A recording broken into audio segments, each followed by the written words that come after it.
Outdoors Delmarva covers everything outdoors. Including real hunting and fishing situations involving wildlife. We do our best each and every week to keep it tasteful, but discretion is advised. Now, enjoy the show.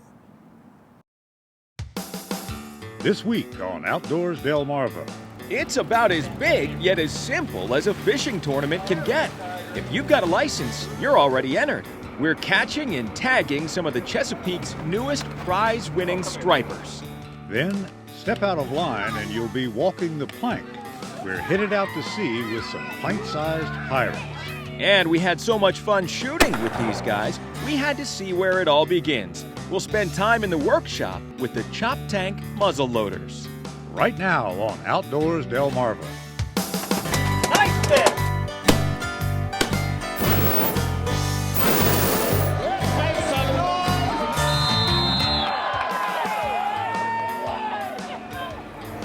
Thanks for watching Outdoors Delmarva.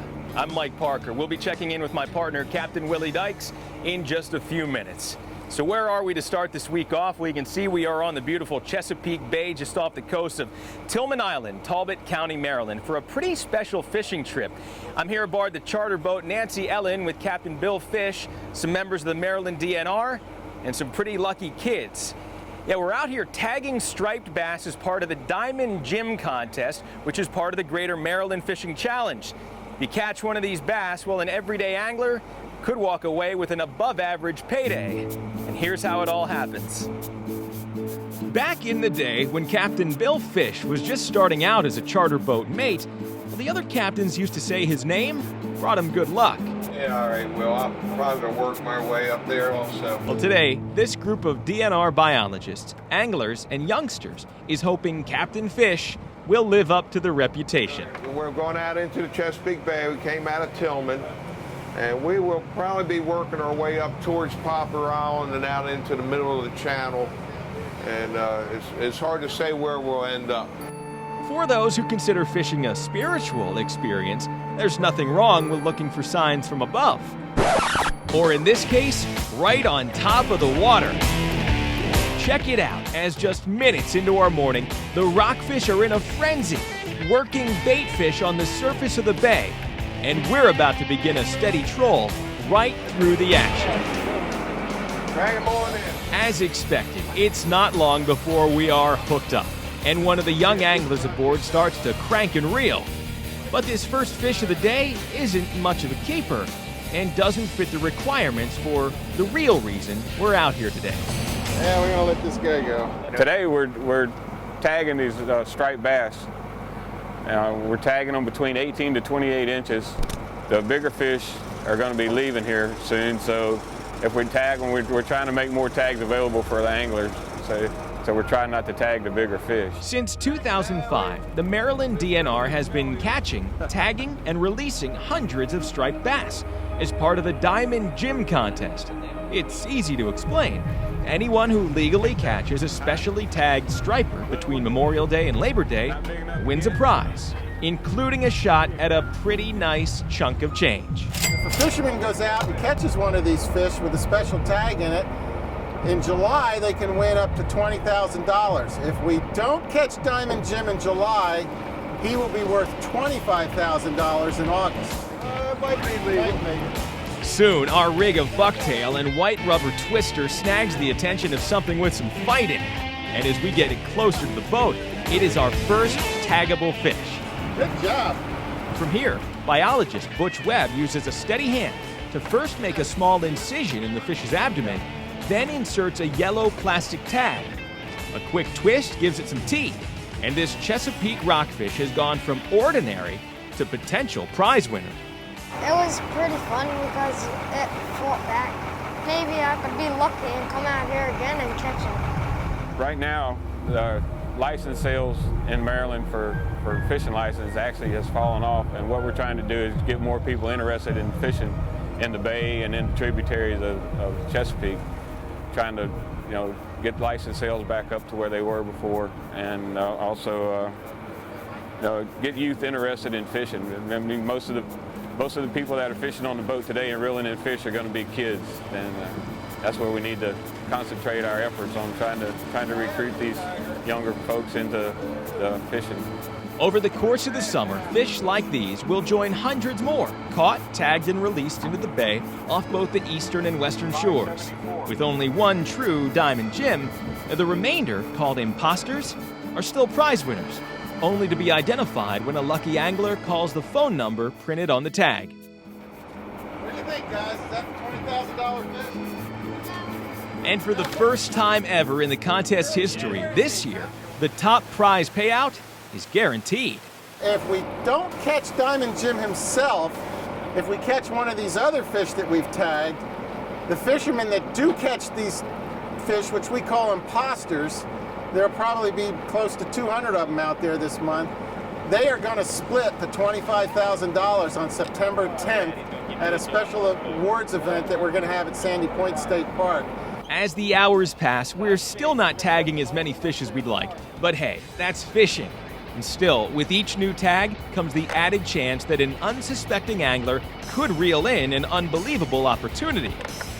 For Captain Fish, it hasn't been a record day, but it's another day on the water and in the books.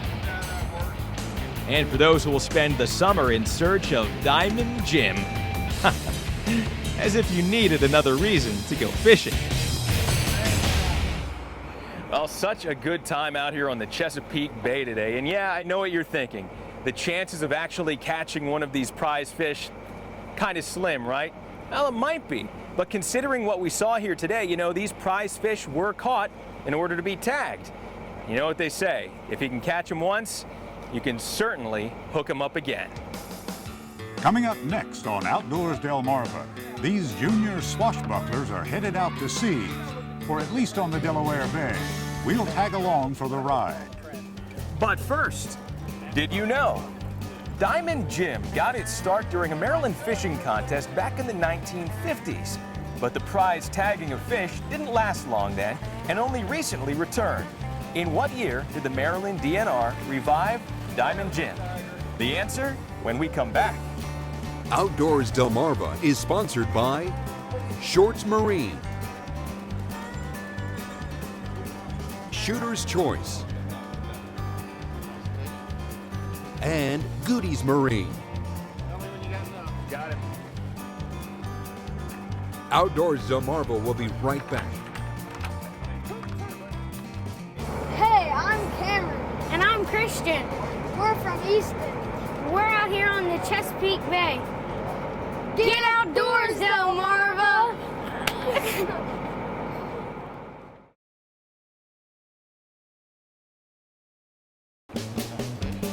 Did you know? After getting its start during a 1950s fishing contest, Diamond Jim prize tagging of striped bass took a long respite. It returned as part of the Maryland Fishing Challenge in 2005.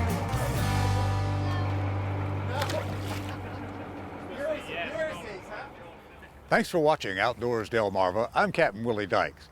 Adventure surrounds us everywhere here on Delmarva, and as one group of youngsters recently found out, the only limit is your imagination. What are we looking for today, pirates? Treasure! Treasure! I can't hear you. Oh, that's good. If we're looking for treasure, there's usually a bad pirate. So we're going to have to sneak on the boat so he won't see us coming. Who knows how to be sneaky? Me! You! Everybody. Come on, mates! And with that rallying cry, this group of pint-sized scallywags stole aboard the Sea Gypsy in Lewis Harbor this fine summer day, intoxicated by the lure of treasure and adventure. All right, you little scallywags, what are we looking for today? Treasure! All right, we need a what? We need a Map! smart as paint.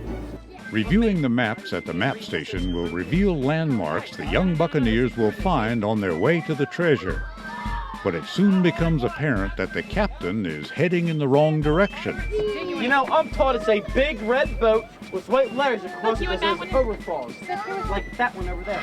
I'm not going to turn around, no way, no how, The motley crew threatens the unthinkable. Real loud! Real loud. I'll turn around for a mutiny. And after the course correction, the journey is back on track. Find it yet? Every landmark reached brings the scurvy dogs closer to their quest, and anyone standing in their way are sure to receive 18 inches of cold, hard, molded plastic. And just to be sure, the battle flag is raised. Can you pirates be loud?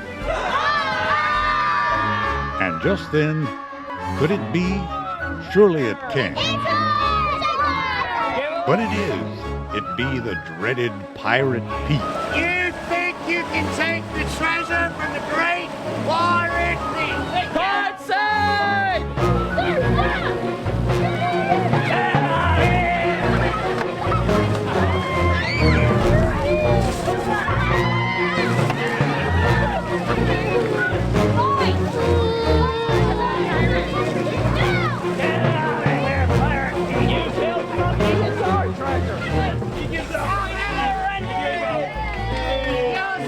With Pirate Pete soaked to the gills by a few hundred gallons from the ably manned water cannons, the treasure nears closer until finally...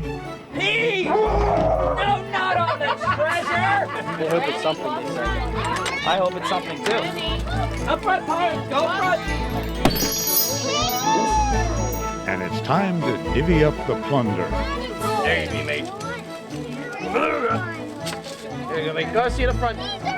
A few of the hearty crew are even rewarded by the brave Captain Barry. I have to reward you for meritorious service, bravery under fire, and heroism beyond belief. You raised the battle flag and saved the gold. Let's hear it for Riley. Their quest fulfilled, the young bucks scan the shores for wildlife. Those are the rare Cape Henlopen albino monkey deer. That's right. You scurvy rat! Shiver me timbers, it's the Scourge Pirate Pete again.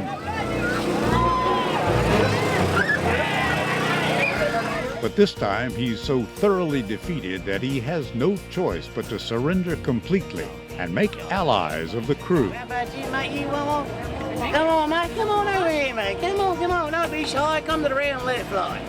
Their journey at an end, this happy crew can now get into further mischief ashore, and tonight will no doubt dream about what future adventures lie ahead. Give me some time to blow them down. That looks like a lot of fun. Now, to learn more and to book your own pirate cruise, head to OutdoorsDelmarva.com. Coming up next on Outdoors Delmarva, a few weeks ago we spent time on the range with these old-fashioned shooters. Now we see how they create these working works of art. Stay with us. Mike and Captain Willie have more adventures to come.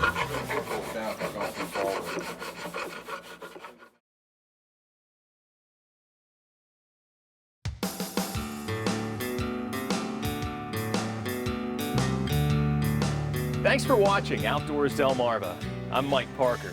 Well, for the regular viewers of our show, you'll remember a few months back we spent time with members of Chop Tank Muzzleloaders out on the range up in Caroline County, just literally having a blast.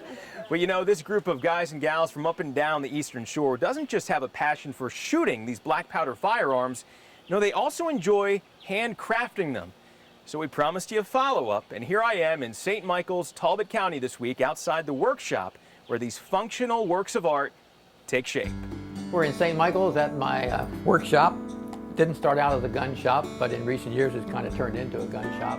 For members of the Chop Tank Muzzleloader Club, anything worth doing is worth doing yourself. Gun stock blank. And in this case, it all starts with a big block of wood. This is a piece I got many years ago. Got into shooting deer, and the state of Maryland opened up the muzzle-loading black powder rifle season, so I decided to build my own gun, and this is gun number 1, built in 1988. I gotta stand up here before I get this far. Now, when it comes to the body of the gun, every little preference matters.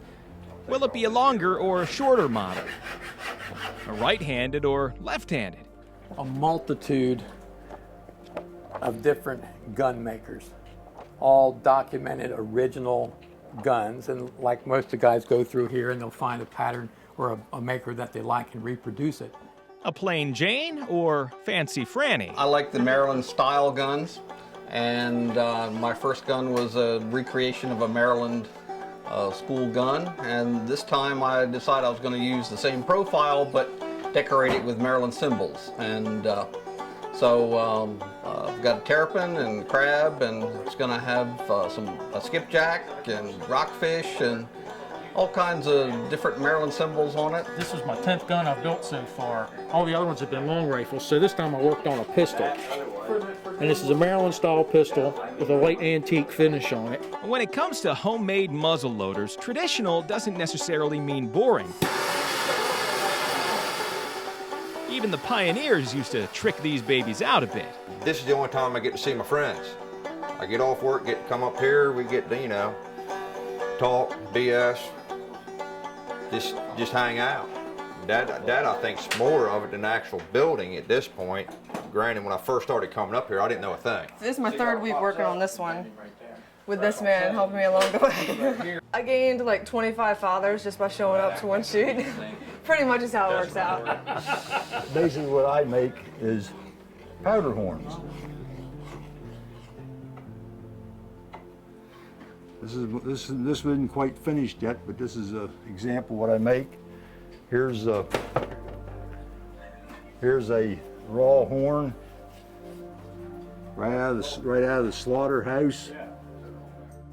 From concept to wooden block to carved out trap This is made in the shop. to fully operational and decorative work of art, the Chop Tank muzzleloaders know their craft. So right here, I'll keep taking wood off. And you should know, they wouldn't have it any other way. When you're done with the fancy piece, it's something that's, you know, eye-catching, you're proud of, and everybody looks at it and says, wow, I really like that. Get outdoors, Delmarva! Well, it really is amazing to see these works of art in progress, and you can bet as some of these projects continue, we'll be checking back in. And we'll be right back. Still to come on Outdoors Delmarva, you won't want to miss this week's Scorchy's Corner Classic. Stay with us. Mike and Captain Willie have more adventures to come. This is an annual project of the Ocean City-based Waterfowlers of America.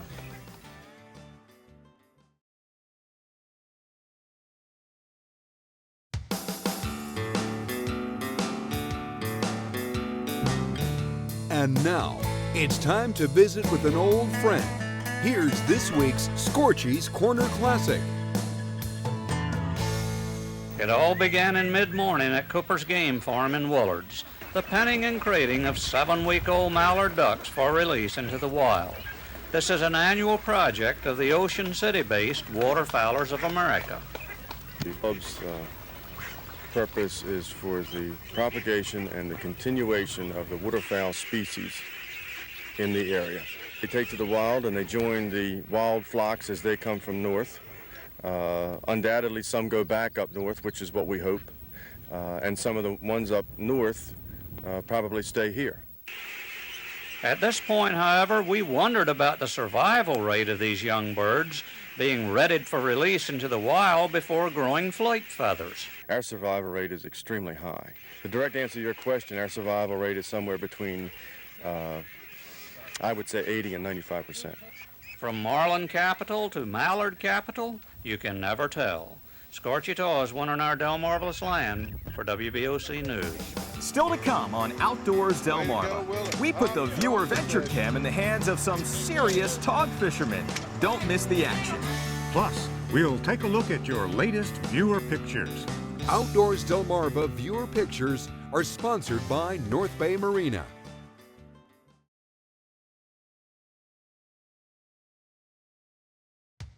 Outdoors Delmarva is sponsored by Shorts Marine, Shooter's Choice, and Goodies Marine.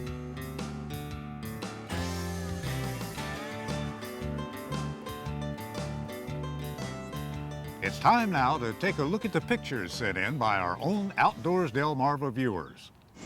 Hopefully we're going to catch some nice dogfish, but I'll tell you about that in a little bit. Mike, you should have been here. Beautiful morning.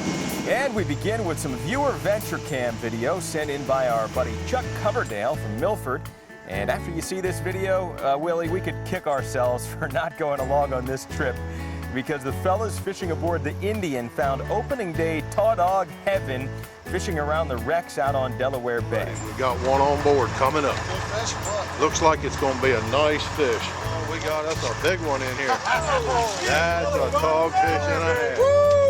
That's tall, yeah. Look at that fish. Oh, nice catch, my friend. Thank you. Hey, that's a tall. Way to go, Willie. Up, drop the fish. The guys pulled in some whoppers all morning long before the bite started to drop off a little bit in the afternoon.